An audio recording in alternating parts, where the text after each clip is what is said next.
পাগলা মসজিদে মানুষ কোটি কোটি টাকা দান করছে এবং সম্প্রতি শুনলাম 7 কোটি টাকারও বেশি নাকি উঠেছে পাগলা মসজিদে। এই পাগলা মসজিদের দান বাক্সে একজন প্রেমিক তার প্রেমিকাকে পাওয়ার জন্য চিঠি দিয়ে গেছে। প্রেমিকাকে পাওয়ার জন্য কোনো মসজিদের দান বাক্সে এভাবে চিঠি ফেললে আসলে প্রেমিকাকে পাওয়া যায় কি না, এবং এই কোটি কোটি টাকা কেউ নাকের ফুল, কানের দুল, গলার মালা, মুরগির ডিম, এগুলো মনের বাসনা পূরণার্থে মসজিদে দান করা জায়েজ আছে কিনা? ফয়জুল্লাহ, গুরুত্বপূর্ণ একটা প্রশ্ন আপনি করেছেন। দেখেন, মসজিদে দান করা মসজিদ নির্মাণের জন্য, আবাদের জন্য, এটা ভালো কাজ। রাসূল আকরাম সাল্লাল্লাহু আলাইহি ওয়াসাল্লাম বলেছেন, মান বানা লিল্লাহি মসজিদান বানাল্লাহু লাহু বাইতান ফিল জান্নাহ। যে ব্যক্তি মসজিদ নির্মাণ করবে আল্লাহকে খুশি করার জন্য, আল্লাহ তাআলা তার জন্য জান্নাতে একটি ঘর বানায় দেবে, নির্মাণ করে দেবে। সুবহানাল্লাহ, এটা ভালো কাজ। পাগলা মসজিদের যে বিষয়টা ওখানকার ইসলামিক স্কলারদের একটা গণজোয়ার তৈরি করা উচিত। দেখেন, কিশোরগঞ্জে আমরা তো যাই, পাকুন্দিয়া, করিমগঞ্জ, কিশোরগঞ্জের বহু এলাকা, শোলাকিয়া, কিশোরগঞ্জ সদর, এগুলোতে আমাদের প্রোগ্রাম থাকে।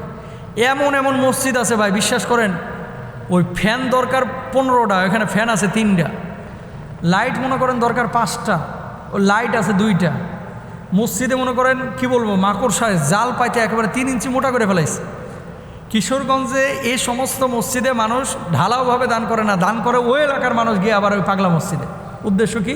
উদ্দেশ্য একটাই, এখানে দান করলেই বাচ্চা হয়, এখানে দান করলেই মনের মানুষকে পাওয়া যায়, এখানে দান করলেই আমেরিকার ভিসা পাওয়া যায়, এখানে দান করলেই বিদেশে সেটেল হওয়া যায়, এখানে দান করলেই ছেলেমেয়েরা GPA 5 পায়, এখানে দান করলেই আবাদ পানি ভালো হয়। সম্পূর্ণরূপে এরকম যদি আকীদা থাকে তাহলে এটা ইসলাম পরিপন্থী, শরিয়া পরিপন্থী একটা সিদ্ধান্ত বা নিয়ত আপনার হয়ে যাবে। কেন?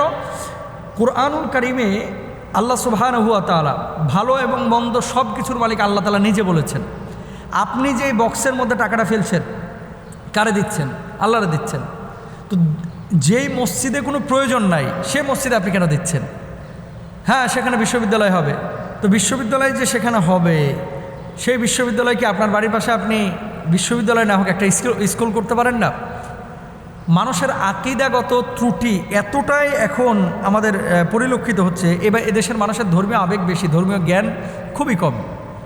মসজিদ নির্মাণের জন্য আল্লাহ সুবহানাহু ওয়া তাআলা কিছু বৈশিষ্ট্যের কথা বলেছেন। যারা মসজিদ নির্মাণ করবে তারা আল্লাহকে ছাড়া কাউকে ভয় পাবে না, তারা পূর্ণাঙ্গ ঈমান আনবে, হ্যাঁ, তারা নামাজ কায়েম করবে। এখানে যারা টাকা পয়সা দেয়, অনেকে আছে নামাজও ঠিকমতো পড়ে না, ঈমানের মধ্যে শিরক ঢুকে আছে, এরকম অনেক মানুষ আছে। তো এখন মনের বাসনা পূরণ হয়, একটা ধারণা ছড়িয়ে পড়েছে এই মসজিদে দিলে। আসলে এটা ইসলামী শরিয়া এভাবে কোনো মসজিদের ব্যাপারে বলে নাই। যদি এরকমই কিছু হতো তাহলে বাইতুল্লাহ টাকা দেওয়া জায়েজ হতো। বাইতুল্লাহ টাকা আপনি দিয়ে দেখেন, আপনি দিতে পারেন কিনা।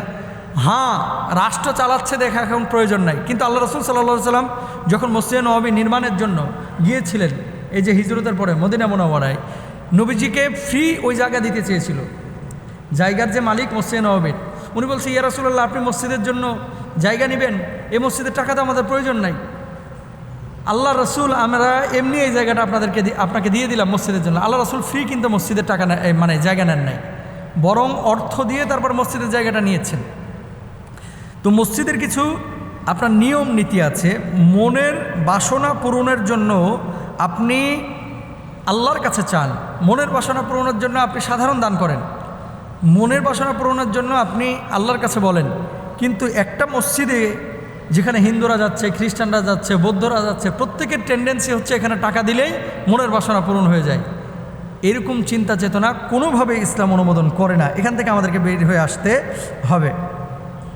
তারপরে আজকাল আমি নিজে দেখেছি যে অমুসলিম যারা এই যে কানের দুল দেয়, গলার মালা দেয়, এই কানের দুল, গলার মালা অমুসলিমরা পর্যন্ত দিচ্ছে মনের বাসনা পূরণের জন্য। তারা তো আল্লাহরে বিশ্বাস করে না। তো তাহলে কি এখানে আকীদাগত একটা ত্রুটি আছে? যেই যুবক তার চিঠিটাকে এখানে ফেলেছে কাছের মানুষকে পাওয়ার জন্য, প্রেমিকাকে পাওয়ার জন্য, এই যুবক হারাম কাজ করেছেন। কারণ কি? তারও আকীদা খারাপ। দান বক্সে এইভাবে চিঠি ফেললে মনের মানুষকে বা কাছের মানুষকে পাওয়া যাবে, পেয়েছেন কোথায়? আর এই ধরনের প্রেমিক প্রেমিকা, তাদের যে রিলেশনশিপ বা সম্পর্ক, এটা তো ইসলামের শরিয়ায় হারাম। আপনার প্রেম হবে, ভালোবাসা হবে বিয়ের পরে। সুতরাং এই আকীদাগুলোকে ঠিক করতে হবে। মনের বাসনা পূরণের জন্য তাহলে করবেনটা কি? মনের বাসনা পূরণের জন্য তাহাজ্জুদের নামাজটা নিয়মিত করেন। শেষ রাত্রে আল্লাহর কাছে কোনো মানুষ যদি কোনো দোয়া করে আল্লাহ তাআলা সেই দোয়াটা কবুল করে থাকেন। সুতরাং শেষ রাত্রে যত পারেন আল্লাহর কাছে ফরিয়াদ করেন, শেষ রাত্রে বিশেষ করে 5 ওয়াক্তের নামাজটা ঠিকমতো আদায় করেন।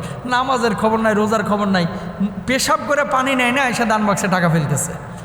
বিড়ি এক মুখে, মানে মুখের মধ্যে বিড়ি টানতেছে, আয়সা আমি নিজে দেখছি, বিড়ি টানতেছে, মুখে বিড়িও ফেলে নাই, এই আয়সা বিড়ি ঠোঁটের মধ্যে আছে, টাকা দান করতেছে মনের বাসনা পূরণের জন্য। তার মানে কি বোঝা যায়?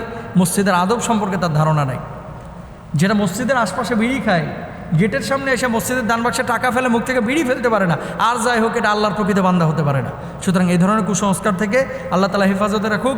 আর পাগলা মসজিদের কমিটির কাছে আমাদের এই বার্তা যদি যায়, আপনাদের কাছে রিকোয়েস্ট করব, ওখানে একটা ব্যানার ঝুলিয়ে দেন যে এই মসজিদে এত টাকা দেওয়ার দরকার নাই। এলাকা ভিত্তিক অন্যান্য যে মসজিদগুলো যাদের টাকা পয়সা দরকার তাদেরকে দেন, অথবা আপনারা এই মসজিদের টাকা এইভাবে, মানুষের যেহেতু আকীদাগত একটা ত্রুটি তৈরি হয়েছে, এখানে আপনারা ক্যাম্পিংয়ের ব্যবস্থা করেন, এখানে কাউন্সেলিংয়ের ব্যবস্থা করেন। কারণ কি, মানুষের ইমানের মধ্যে না হলে ত্রুটি চলে আসবে। আল্লাহ তাআলা আমাদেরকে বোঝার তৌফিক দান করুন।